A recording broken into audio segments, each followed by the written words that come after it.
menjaga diri dari segala yang membatalkan pahala puasa. Apa yang membatalkan pahala puasa? Di antaranya adalah hadis yang sebagian ulama menganggap dia itu adalah hadis dhaif, tapi Imam As-Suyuti mengatakan hadisnya hasan, lumayan bagus. Khamsun yuftirna as-shaim, 5 perkara yang dapat membatalkan pahala puasa. Yang pertama, al-kadzib, berdusta atau berbohong. Dan telah kita jelaskan bahwa orang yang beriman itu bukanlah seorang yang pembohong. Telah kita jelaskan bahwa sekalian, hendaknya kita upayakan lisan ini jangan berdusta, walaupun kepada anak kecil sekalipun. Walaupun kepada anak kecil kita yang dia belum sempurna akalnya. Seorang ibu memanggil anaknya seolah-olah di tangannya itu ada kurma yang ingin diberikan,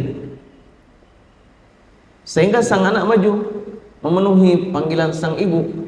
Nabi mendekat, wahai ibu, betul ada kurma yang ingin engkau berikan? Betul ya Rasulullah. Rasulullah SAW mengatakan, sekiranya yang engkau katakan tidak benar, bahwa kurma itu ternyata tidak ada di dalam genggamanmu, maka itu sudah tercatat engkau sebagai seorang pendusta. Ya Rasulullah, apakah seorang mukmin ada kalanya bakhil? Ya, ada kalanya seorang mukmin itu bakhil. Walaupun bakhil bukan akhlak terpuji, tapi orang mukmin ada kalanya. Ya Rasulullah, apakah seorang mukmin ada kalanya jabbanan, pengecut dia? Rasulullah SAW menjawab, na'am, qad yakun, boleh jadi dia itu seorang yang beriman, tapi enggak berani pergi ke medan jihad, enggak berani mengatakan yang benar di hadapan pemimpin yang zalim dan seterusnya. Lalu Rasulullah SAW bertanya kali ketiga, ya Rasulullah, apakah seorang mukmin ada kalanya berdusta? La, tidak. Seorang mukmin itu bukanlah seorang pendusta. Dahulu masa jahiliyah, sebelum datang syariat Islam, orang-orang Arab sudah beranggapan bohong itu sebuah kelemahan. Makanya orang-orang Arab itu akhlak mereka, walaupun masa jahiliyah, mereka enggak berani untuk berbohong, karena berdusta itu tanda kelemahan.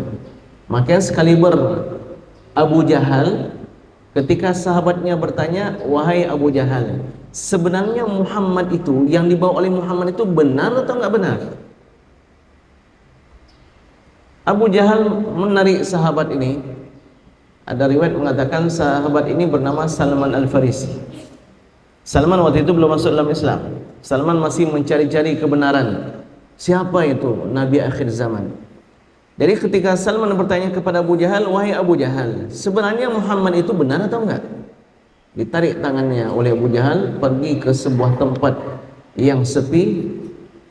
Abu Jahal mengatakan, wahai Salman, Muhammad itu benar. Dia itu memang benar Nabi. Aku sudah melihat banyak tanda-tanda kenabian dia. Jadi kenapa engkau tidak beriman? Kalau saya beriman, bagaimana status saya sebagai pemimpin orang Arab? Bagaimana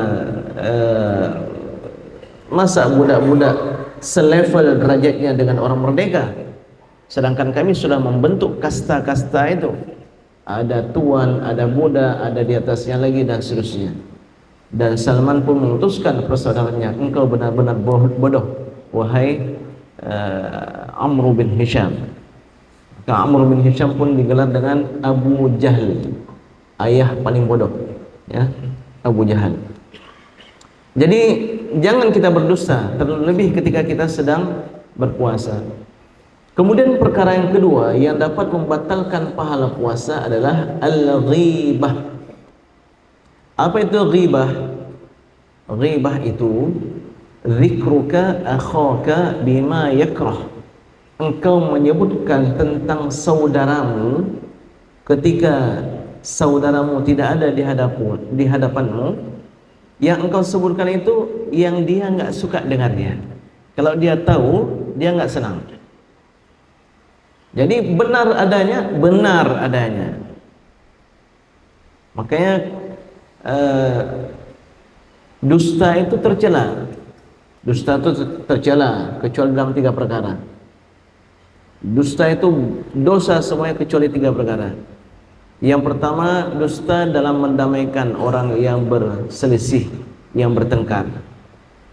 Yang kedua, dusta seorang suami kepada istrinya demi kebaikan istrinya. Yang ketiga, dusta dalam peperangan, karena peperangan penuh dengan tipu daya dan muslihat. Jujur begitu juga, bos sekalian. Jujur semuanya terpuji kecuali satu. Jujur dalam menceritakan aib saudara kita. Pak, bapak sudah ghibah nih, bu, ibu sudah ghibah nih. Ustaz, demi Allah saya bersumpah nih ya. Saya bersumpah demi Allah yang saya bilang itu betul adanya. Itulah dia sumpah yang dosa. Itulah dia ghibah. Kalau seandainya yang engkau katakan tidak benar adanya, maka itu dinamakan dengan buhtan. Buhtan itu mengada-ngada sesuatu yang tidak ada. Lebih besar lagi dosanya. Ya. Baik, kemudian yang ketiga, perkara yang dapat membatalkan pahala puasa adalah namimah. Apa itu namimah? Namimah itu fitnah. Berusaha untuk mencerai-beraikan orang dengan kita buat fitnah. Namimah ini bos sekalian ya berbahaya sekali. Kalau di masyarakat kita ini ada satu orang tukang namimah, kalau boleh saya sarankan, beli aja rumah dan tanahnya, kemudian kita kasih duitnya biar dia cari tanah dan rumah di tempat lain. Karena namimah ini sangat berbahaya bos sekalian. Disebutkanlah dalam beberapa literatur Islam ketika masa perbudakan dulu ada sepasang suami dan istri hidup rukun damai bahagia, tapi sang suami sayang melihat istrinya yang bekerja keras. Dia yang nyuci piring, nyuci baju, bersihkan rumah, bersihkan pekarangan rumah, pokoknya semua kerja berat. Sehingga sang suami bercerita kepada istrinya, wahai istriku, bagaimana kalau seandainya saya cari budak untuk membantu urusan rumah tangga? Sang istri sangat gembira, tentu bahagia sekali saya wahai abang. Jadi budak itu pembantu plus, ya kan? Kalau pembantu masih boleh pulang ke rumah, kalau budak nggak boleh pulang ke rumah. Pembantu dia bisa mendapatkan uang, kita gaji dia. Tapi kalau budak itu apapun duit yang dia terima itu menjadi milik tuannya. Jadi budak itu dia tidak boleh kemana-mana. Kalau dia pun pergi kemana-mana harus atas seizin tuannya. Apakah budak masih ada sekarang? Enggak ada lagi. Budak itu diperjualbelikan. Jadi jangan dianggap na'udzubillah pembantu di rumah itu budak. Ya, itu bukan. Ya, kecuali budak orang Malaysia, anak-anak ya budak. Jadi Bapak sekalian, sang suami pagi itu pergilah dia ke pajak, ke pasar perbudakan. Budak mahal harganya Bapak sekalian, lebih mahal daripada kuda, lebih mahal daripada unta. Karena budak ini ya manusia, punya akal, bisa diajak berbicara dan seterusnya. Dia pun berputar mengelilingi pajak itu, melihat mana budak-budak yang bisa dia beli. Memang mahal-mahal semua. Hingga ke suatu tempat dia melihat ada seorang budak yang kulitnya bagus, warnanya putih, sehat nampaknya, bertenaga, tampangnya rupanya itu tidak membuat hilang selera makan kalau orang melihat ya. Jadi dia tanya sama tuannya, wahai bapak, ini budak ini yang satu ini berapa harganya? Oh, ini harganya sekian. Tercengang sama bapak. Kenapa? Dari sekian banyak budak ini setengah harga budak yang jelek pun enggak. Begitu murah. Apa enggak salah nih Pak, ini harga budak kok bisa marah kali? Enggak salah, memang betul ini. Jadi apa kurang dia? Saya lihat sehat sekali, bertenaga, tampangnya ada, enggak ada kurang sedikit pun pada budak ini. Jadi kok bisa murah? Kekurangan dia yang membuat dia murah hanya satu, suka membuat fitnah. Tukang buat fitnah. Lalu sang suami ini, sang bapak ini menganggap sepele. Oh, kalau itu nggak masalah, ya. Kalau itu nggak masalah, beres itu akan bisa kami tangani. Dia anggap sepele. Lalu dia beli budak tersebut, dia bawa pulang. Dalam perjalanan pulangnya dia merasa adalah orang yang paling beruntung di hari itu. Sampai ke rumah dia ceritakan kepada istrinya dan dia ceritakanlah tentang bagaimana bahagianya dia berhasil membeli budak yang sehat, yang bagus dengan harga yang sangat-sangat murah. Hari berganti hari, minggu berganti minggu, beberapa waktu berlalu, yang namanya tukang fitnah ini suka dia. Memang itu yang dia pikirkan. Apa yang bisa saya lakukan untuk menghancurkan rumah tangga ini? Sehingga pada suatu pagi setelah sang suami pergi bekerja, sang budak membisikkan kepada istrinya, ibu tahu bapak pergi ke mana? Pergi bekerja. Bukan, dia pergi ke istri nomor 2. Wah, mana mungkin, ini suami setia saya, orangnya baik, orang yang saleh. Benar bu, suami ibu saya bagus, cuma suami ibu tuh kena pelet, kena sihir. Perempuan yang di sana itu menyihir suami ibu sehingga suami ibu bisa jatuh hati dan terpikat sama dia. Enggak mungkin, ibu, ini yang saya katakan ini fakta. Jadi bagaimana? Mulailah cemas, ya, namanya orang perempuan di bulan seperti itu cemas. Begini ibu, kekuatan sihir itu ada pada jenggot suami ibu, pada jenggot bapak itu kekuatan sihirnya. Jadi maksudnya apa? Nanti malam cukur saja jenggotnya, itu bapak nggak akan lagi terpikat sama perempuan tersebut. Betul itu? Betul. Lalu mulailah seharian sang ibu mencari pisau cukur suaminya, kemudian dia asah setajam-tajamnya, biasa, untuk persiapan nanti malam dicukur jenggot suaminya. Si budak ini menunggu-nunggu kapan pulang si bapak. Dia dah tahu nih waktu-waktunya dan dah tahu jalan dari mana. Menjelang pulang sang bapak, dia pergi jauh ke arah jalan sang bapak tersebut. Begitu tiba, langsung sang budak memegang tangan sang bapak. Wahai tuan, musibah tuan, wah musibah tuan. Kenapa? Ibu ternyata selingkuh dengan laki-laki lain. Mana mungkin, istri saya itu salihah, rajin tahajud, rajin membaca Al-Quran. Itu di depan bapak, di depan tuan. Di belakang tuan gak kayak gitu dia. Dia punya laki-laki simpanan yang tadi pagi datang ke rumah. Enggak mungkin, wahai tuan, itu mereka sudah ada rencana membunuh tuan. Maksudnya bagaimana? Tuan boleh percaya boleh enggak, tapi nanti malam lihatlah, saya tadi sudah melihat ibu mengasah pisau, rencana mau bunuh tuan. Nanti malam tuan pura-pura tidur saja. Sang suami antara percaya dengan enggak, tapi enggak salah juga untuk melihat dulu betul apa enggak. Jadi waktu berganti dari maghrib ke isya, lalu sang suami pun naik ke atas tempat tidur. Lalu dia pura-pura tidur. Sang istri, dia lihat suaminya udah tidur, turun dia dari kasurnya, dia ambil pisau yang sudah dia siapkan di bawah kasur. Dia ambil, naiklah ke atas kasur. Sang suami ngintip pura-pura.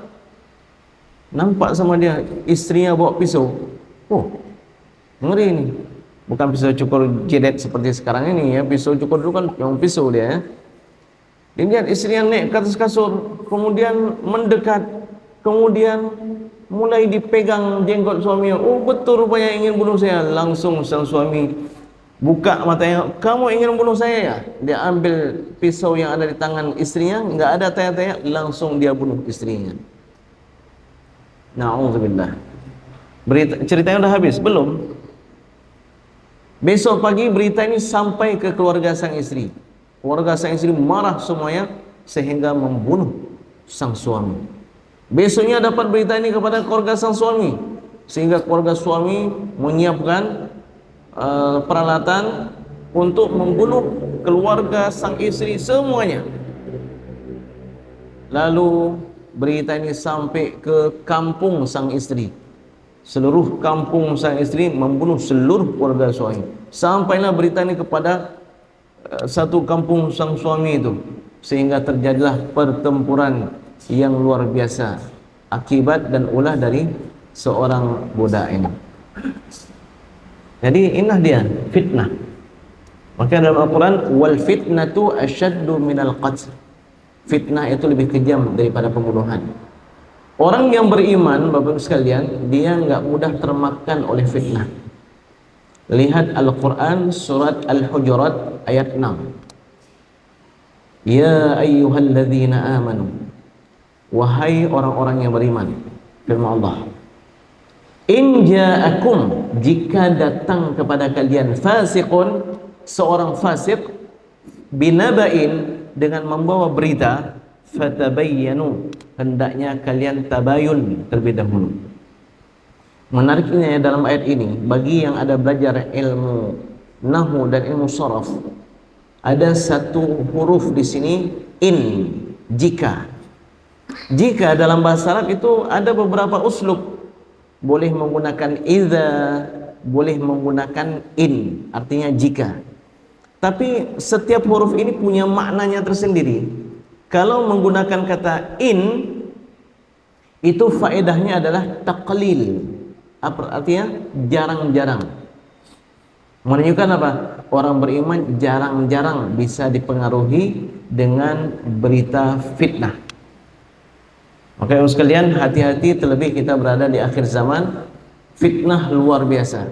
Kalau kita nggak bisa meredakan fitnah, minimal jangan sampai kita penimbul fitnah yang membesar-besarkan fitnah tersebut. Baik, kemudian yang keempat, yang dapat membatalkan pahala puasa adalah an-nazrah bisyahwah, pandangan yang penuh dengan syahwat. Ini hati-hati, baik kita sedang berpuasa ataupun kita berada di malam Ramadan yang kita sedang tidak berpuasa. Ramadan ini madrasah, kita sedang melatih diri kita dan anggota tubuh kita, maka jangan sampai kita melanggar.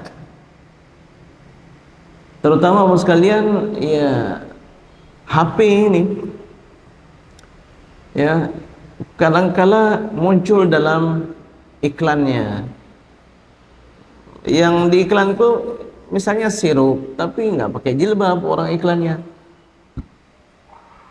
Yang diiklankan itu Rexona atau apa, dan nampak ketiak artis, ya, dan seterusnya lah. Ya. Yang paling aman di HP itu telepon sama WhatsApp. Telepon sama WhatsApp. Kalau yang lain itu ada kemungkinan, ya, walaupun tidak begitu parah, kecuali kalau kita memang ada rencana yang nggak bagus.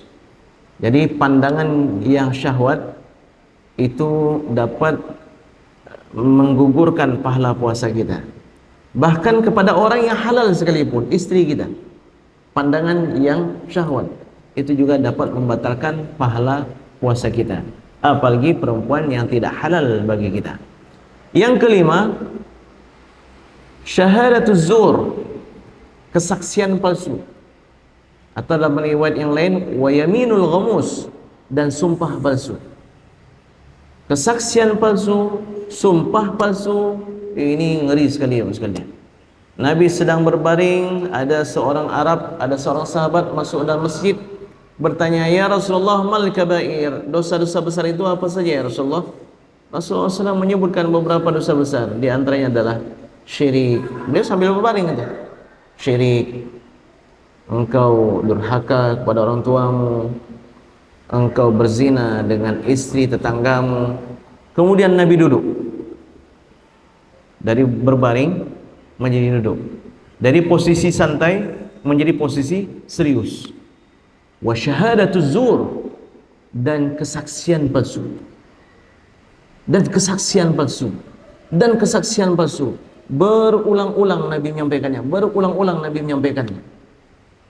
Sehingga sang perawi mengatakan, laitahu sakata, sekiranya dia itu cukup diam saja.